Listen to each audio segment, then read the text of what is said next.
What's up, Maverick lovers and listeners, and welcome back to Maverick Postgame.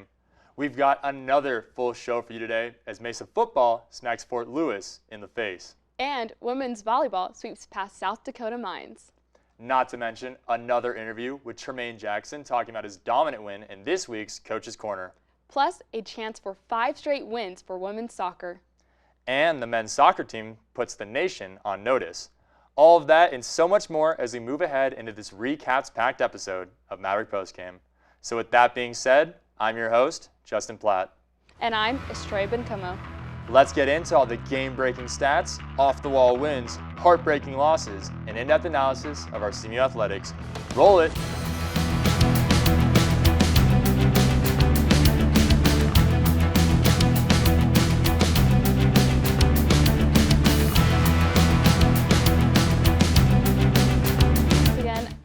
I'm Estrella.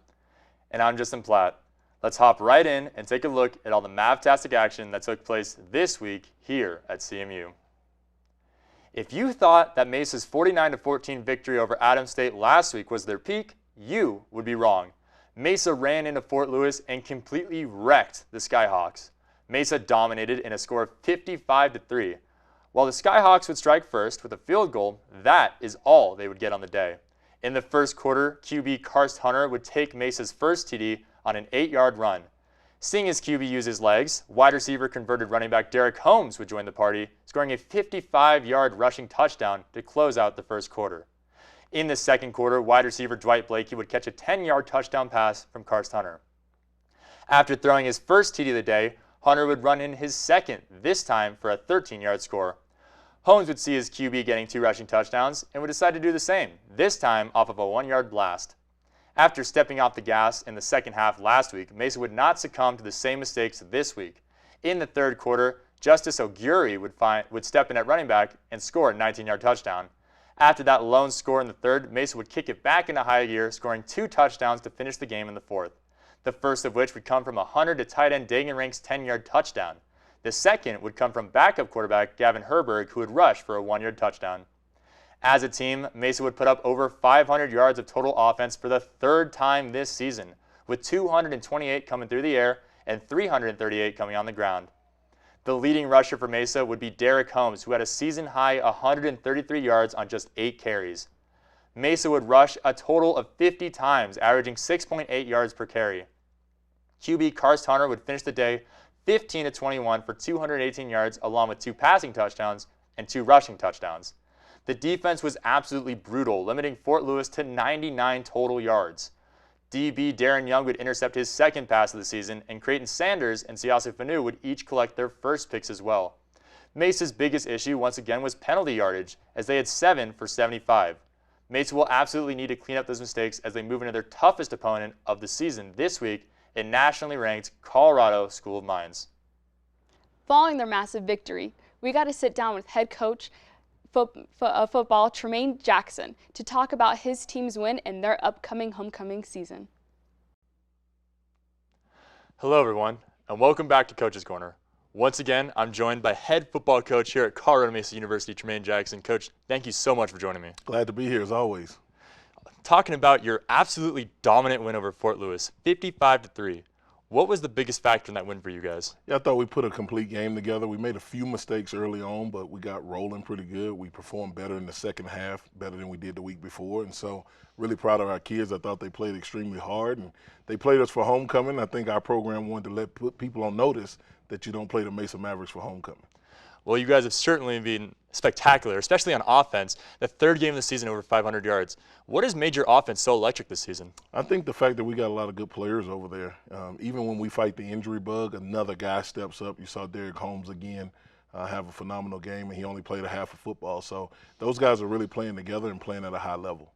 And then looking forward to this week, homecoming here for CMU. The fans have certainly been reinvigorated this season because you guys have been so amazing. What do you guys have to do to come up with a win this weekend for homecoming? Yeah, we can't beat ourselves. We're playing against a top 5, maybe top 3 program by the time the end of the day comes. So we can't beat ourselves. We got to play a complete football game. We've got to relive the lessons that we've learned and do better in those situations than we did prior to playing this game. So it'll be a good matchup.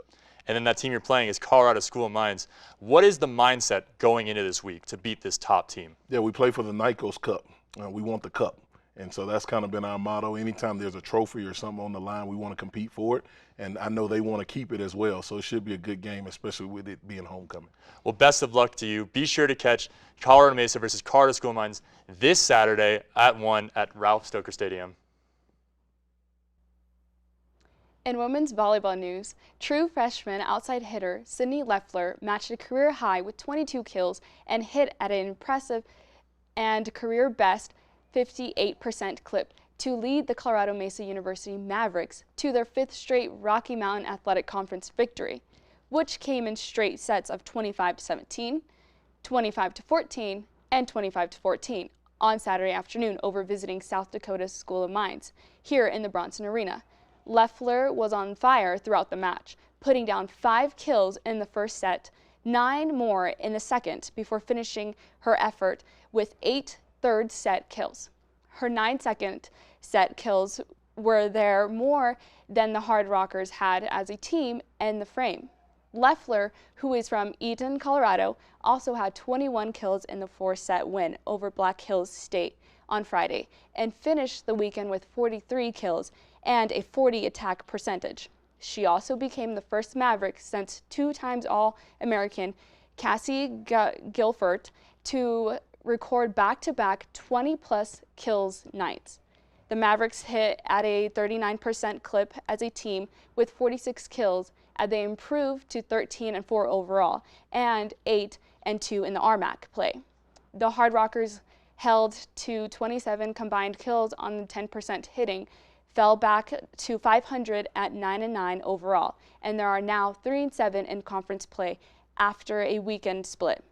The Mavericks will now head back out on the road for 2 matches facing UCCS and CSU Pueblo next weekend in Southern Colorado. Those matches will be on Friday and Saturday, respectively, and will both begin at 7 p.m.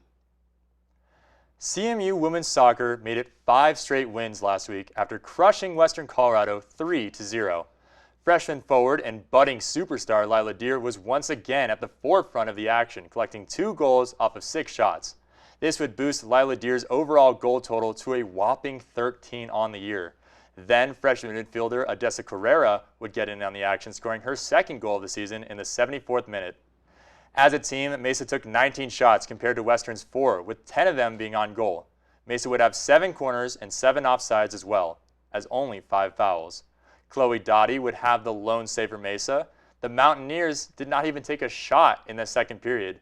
Colorado Mesa has won their last 5 contests and moves to 9-2 overall and 6-1 in conference play. The 2006 squad was the last team to string together 5 consecutive wins for the Mavericks. The team will remain at home, playing their last set of the home games against Colorado Christian Friday, followed by MSU Denver on Sunday.